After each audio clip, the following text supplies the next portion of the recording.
안녕하세요. 낭독의 재발견입니다. 여러분은 가끔씩 이 세상에 혼자 남겨진 것 같은 느낌 드실 때 없으신가요? 다른 사람들은 모두가 어울려 잘 지내고 있는 것 같고 모든 일이 잘 풀리는 것 같은데 나만 혼자 동떨어지거나 좀 특이한 사람처럼 느껴질 때 말이죠. 저도 그런 순간들이 문득문득 있는데요. 아마도 MBTI에서 I 성향이 강해서일까요? 얼마 전부터 제가 낭독 봉사하는 점자도서관에서 안희연 시인이 쓴 단어의 집이라는 책을 읽고 있는데요. 거기 벼락다지라는 한 꼭지에 저자가 절망 속에 있는 친구를 위로하는 편지글이 있어서 소리내어 읽다가 잠시 멈춰서 천천히 음미했던 적이 있어요. 오늘은 그래서 안희연 산문집 단어의 집 한 꼭지를 읽어드리려고 합니다. 여러분에게도 마음속에 시원하고 큰 창문 하나쯤 꿈꾸시며 행복한 시간 되시기를 바랍니다.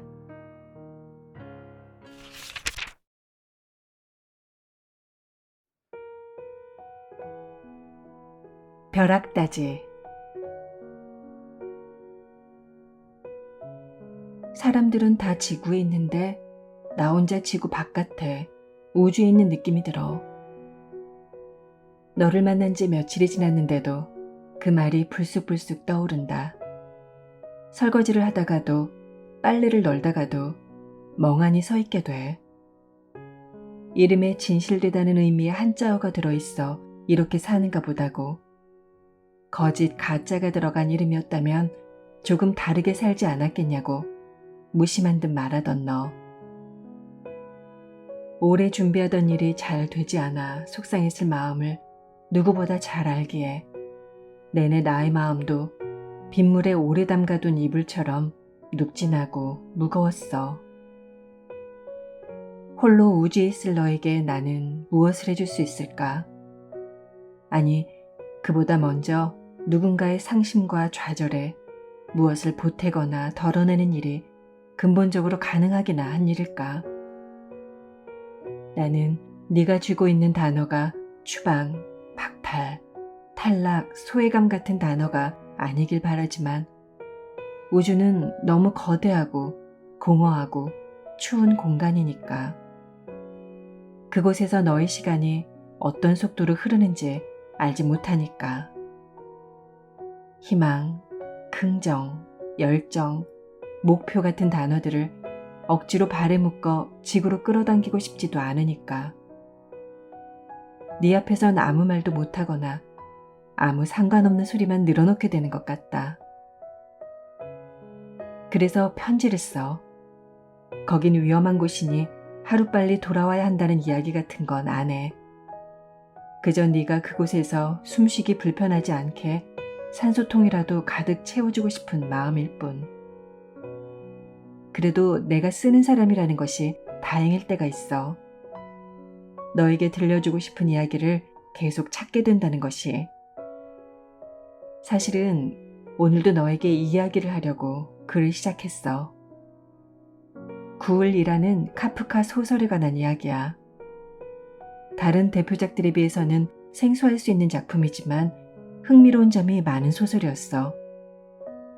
카프카가 죽기 바로 전에 쓴 소설이라고도 하고 미완성이라는 말도 있지. 이쯤 되면 스토리를 맛깔스럽게 설명해야 할 것 같은데 그러기가 참 난감해. 왜냐하면 스토리라고 할 만한 것이 거의 없거든. 땅속에 굴을 파는 나가 있어. 그게 다야. 시작부터 끝까지 굴 속에서 굴만 파다 끝나. 스토리를 따라 읽어야 하는 소설이 있고 구조 자체가 곧 메시지인 소설이 있잖아. 이 소설은 말하자면 후자에 속하는 듯해. 내용이 아니라 형식을 봐야 하는 소설. 재밌었냐고? 그럴 리가. 사건이랄 것도 돋보이는 캐릭터나 인상적인 대화랄 것도 없는 소설이었는걸. 굴 속에서 혼잣말하고 있지도 않은 침입자의 존재를 두려워하고 그런 두려움 속에서 또 굴을 파고 지금이 낮인지 밤인지 여름인지 겨울인지도 모르겠는 소설에 대고 재미를 운운할 수는 없지. 단편치고는 길이도 꽤 긴 편인데 몇 장을 건너뛰고 읽어도 계속 굴 속에서 굴만 파고 있는 거야. 진전되지 않는 공회전하는 듯한 느낌이 어찌나 답답하던지 미궁에 빠진 기분이었어. 폐소공포증 있는 사람은 아마 못 읽을지도 몰라. 나중에는 오기가 생기더라니까. 같은 문장을 2번, 3번 읽는 고통을 감수하면서 여기 아까 읽은 것 같은데? 어찌어찌 완독을 하고 나니 간신히 비상구 밖으로 빠져나온 기분이 들더라. 소설이라 얼마나 다행이야? 책을 덮으면 어쨌든 사라지는 세계라는 게. 실제로도 창문을 활짝 열고 바람을 실컷 맞았어. 겨울에 매서운 칼바람이었는데도 말이야. 굴속 같은 현실을 반영한 알레고리로 이 소설을 이해하는 건 너무 뻔한 독해 같아. 이렇게 암담한 게 현실이지, 아무렴. 그런 달고 다른 말을 하려고 꺼낸 이야기도 아니고. 내게 흥미로웠던 건 그 소설에 등장하는 벼락다지라는 표현이었어. 세상으로부터 단절된 주인공에게 연상된 창문의 형태가 바로 그 벼락다지였거든. 사전에도 등재되어 있더라. 윗짝은 붙박이고 아랫짝만 오르내려 여닫는 창문을 일컫는 말이래. 같은 뜻으로 들창이라는 우리말도 있는데 벼락다지라는 옛말이 훨씬 인상적인 것 같아. 어쩌다 그런 이름이 붙었을까? 벼락처럼 닫히는 문. 문은 문이 돼 난관이 따르는 문. 절반만 허락된 문. 신이 인간에게 허락한 창문은 그 정도일 뿐이라는 말이었을까?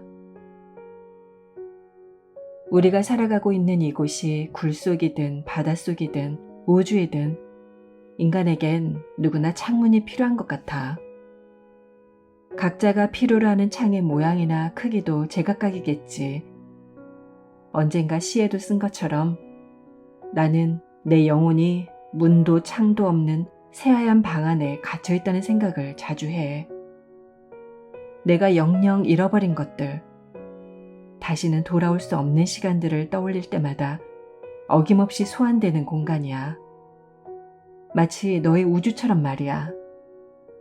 거길 떠나고 싶었는데 잘 안 되더라. 결국은 도돌이표처럼 되돌아오게 되더라고. 그래서 마음을 고쳐먹었어.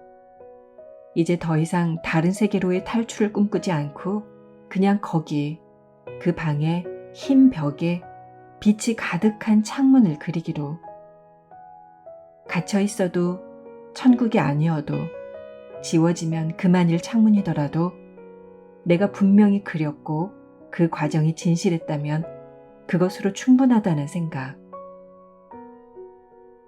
굴의 주인공에게 연상된 문처럼 제 아무리 굴속, 물속, 마음속이라 해도 창을 내는 일이 불가능한 건 아니잖아.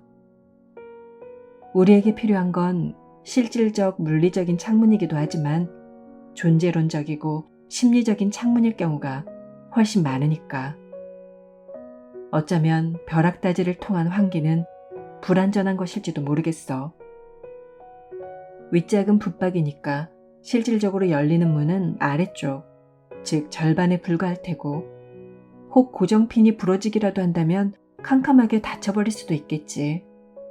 그렇더라도 그 방식이 최선인 순간이 있었겠지.